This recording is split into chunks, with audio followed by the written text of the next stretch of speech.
అస్మద్గురుభ్యో నమః. మాధవి రామానుజదాసి. ఈరోజు 59వ దివ్యదేశం తిరువనంతపురం త్రివేంద్రం. ఆ విశేషం తెలుసుకుందామమ్మా. ఈ స్వామి పేరు అనంత పద్మనాభ స్వామి, అమ్మవారి పేరు శ్రీ హరిలక్ష్మి తాయార్. మనందరికీ తెలుసు తిరువనంతపురం అంటే స్వర్ణ దేవాలయం, మనందరికీ బాగా తెలుసు. దాని విశేషం తెలుసుకుందాము. ఇక్కడ తీర్థం పేరు పద్మతీర్థం, లక్ష్మీ తీర్థం. విమానం పేరు హేమకూట విమానము. ఇక్కడ స్వామమ్మ 3 వాకిల్లో ఉంటారు. 1, 2, 3 ఇట్లా 3 వాకిళ్ళలో ఉంటారు. దాని విశేషం ఏంటంటే శివుడికి, బ్రహ్మకి, నరులకి అందరికీ సేవించే స్వామి అని దానికి అర్థమమ్మ. ఈయన త్రిమూర్తి స్వామి, అంతే కదా. స్వామి కుడి చేతి వద్ద శివుడు ఉంటాడమ్మ. శివుడు విష్ణువు ధ్యానం చేస్తున్నట్టుగా శివలింగం ఉంటుంది. స్వామి ఆశీర్వచనం చేస్తున్నట్టుగా చెయ్యి ఇలా శివలింగం మీద ఉంటుంది అన్నమాట. అదే విశేషం. నాభి నుంచి పద్మనాభుడు బ్రహ్మ వచ్చినట్టుగా మధ్య ద్వారంలో ఉంటుంది. చెట్టు చివరి ద్వారంలో పాదాలు కనిపిస్తాయమ్మా. సర్వం మనకి ఎన్ని నదులైనా చెట్టు చివరి ఎక్కడ చేరుతాయి? సముద్రానికి చేరుతాయి. అలాగే మన నదులందరూ ఎన్ని పాపాలు చేసినా, పుణ్యాలు ఏవి చేసినా చెట్టు చివరిగా స్వామి పాదాల వద్దకు చేరవలసిందే శరణాగతి అని దర్శనమిస్తూ ఉన్నారు.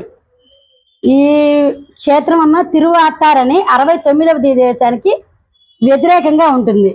దీనికన్నా అదే ముందు ఊరు. మన పద్మనాభ స్వామి ఇలా ఉంటారమ్మా, తిరువాటార్ స్వామి ఇలా ఉంటారు. అదే విశేషం. దీనికన్నా అది ఇంకా ముందు ఊరు అన్నమాట తిరువాట్టార్, 68వ దివ్యదేశం. దాని నమూనాన్ని తీసుకొని ఇక్కడ నిర్మాణం అనేది జరిగింది. అందువల్ల ముందుగా అది దర్శించిన తర్వాత ఇది దర్శించాలి. ఇక్కడ తిరువనంతపురం స్వామి అందరికి మన ట్రావెన్కోర్ అని అంటారు కదమ్మా. వాళ్ళు పద్మనాభ దాసులుగా భావించుకొని మొత్తం వారికే దాసోహం అయిపోయారట. వాళ్ళు ఊరికే స్వామి ఆస్తులకి వీరు వకాల్తా ఉంటారు, అంతేగాని ఏది ఉపయోగించడం వారి దాసులుగా మేము మీకు సేవ చేస్తున్నాము అని చెప్పారమ్మా. ఇక్కడ అసలు స్వామి విశేషం ఏంటంటే బిల్వమంగళ్ళు అనే ఒక పూజారి, ఒక గుళ్ళో పూజారి అన్నమాట. వారు ఏం చేస్తారు, ఒక అనాథ బాలుడు ఎవరో చిన్నపిల్లాడు కనిపిస్తే చక్కగా అందంగా బాగా ఉన్నారు, చక్కగా మాట్లాడుతున్నారని ఆ అబ్బాయిని నువ్వు నా దగ్గర ఉండయ్యా, నాకు కొద్ది సహాయకారిగా ఉంది అని చెప్పి చెప్పారమ్మా. అలాగే అని చెప్పి ఆ పిల్లాడు ఉన్నాడు.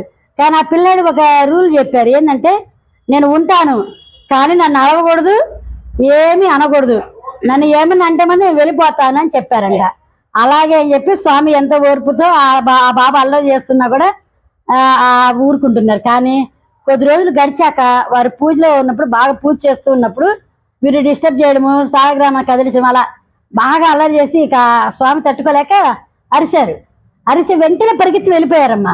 వెంటనే పరిగెత్తి వెళ్ళేటప్పటికీ వారి వెంబడి పరిగెత్తారు. వారి వెంబడి వెళ్ళేటప్పటికి అలా చూస్తూ ఉండగానే ఒక చెట్టు త్వరలోకి దూరారమ్మా. ఆ బాలుడు దూరంగానే ఈ స్వామి చూశారు. చూసేప్పటికి ఆయన కళ్ళ ముందే ఆ పెద్ద వృక్షము అలా కూకుడి వెళ్తూ సహా ఇలా పడిపోయి అనంత పద్మనాభుడిగా మారిపోయారమ్మా.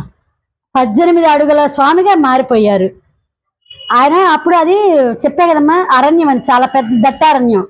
ఆ స్వామికి కూడా మొత్తం కనిపించలేదంటమ్మా, 3గా కనిపించారంట. చెట్లు అడ్డం ఉండి ఇటు మధ్యలోకి ఆ చివరికి అలా 3 సార్లు చూడవలసి వచ్చిందంట బిల్వమంగళుడు. అలాగే ఇప్పుడు కట్టడం కూడా అందుకే 3గా విభజించారన్నమాట. అప్పుడు పాత రోజుల్లో, కానీ ఈ గుడి కట్టమ్మ 5000 సంవత్సరాల పై మాట అయింది. తర్వాత మళ్ళీ ఈ గుడి పునరుద్ధరించినప్పుడు ఆ విగ్రహాన్ని తీసి మార్తాండవర్మ అనే రాజు 12,008 శాలగ్రామాలతో కొన్ని మూలికలు వాటిని ఉపయోగించి వాటిని చేసి ఒక విగ్రహాన్ని, 18 అడుగుల విగ్రహాన్ని తయారు చేసి ప్రతిష్ఠించారంటమ్మా. ఇప్పుడు ఉన్నది మాత్రం ఆ పాత విగ్రహం కాదు, మళ్ళీ ప్రతిష్ఠించిన విగ్రహం.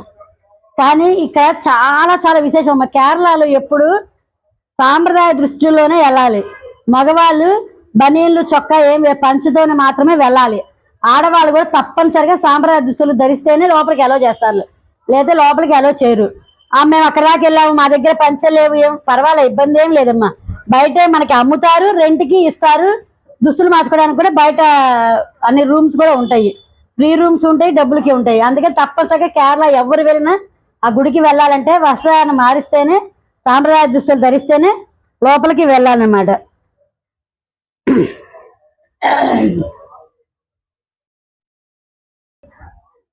మనకి తిరువనంతపురం అంటే నేలమాడిగలు మనకి అందరికీ తెలుసు కదమ్మా. 2011లో ఈ నేలమాడిగలు బయటపడ్డాయమ్మా. 6 గదులు ఉన్నాయి, 5 గదులు ఓపెన్ చేశారు. బి అనే గది మాత్రం ఓపెన్ చేయలేదు. ఎందుకంటే అది నాగబంధంతో ఉంది, దానికి తాళం కూడా ఏమీ లేదమ్మా. అందుకని కోర్టు ఆ ఒక్క తలుపు తీయకూడదని ఆర్డర్ వేసింది. మనం అనుకుంటే కదా సనాతన ధర్మం ఏముందిలే అని, కానీ ఇప్పటికీ ఏ సైంటిస్టులు, ఏ పూజారి, ఏ యోగులు ఎవరు కనిపెట్టలేకపోయారు. దానికి గరుడ మంత్రం ఉపయోగిస్తేనే ఆ డోర్ అనేది ఓపెన్ అవుతుంది. దాన్ని ఉపయోగించే శక్తి ఇప్పుడు రోజుల్లో ఎవరికి లేరు. ఒకరికి ఆల్రెడీ కోర్టు ఆర్డర్ వేసిందమ్మా. 2011లో ఒకరు ప్రయత్నం చేశారు.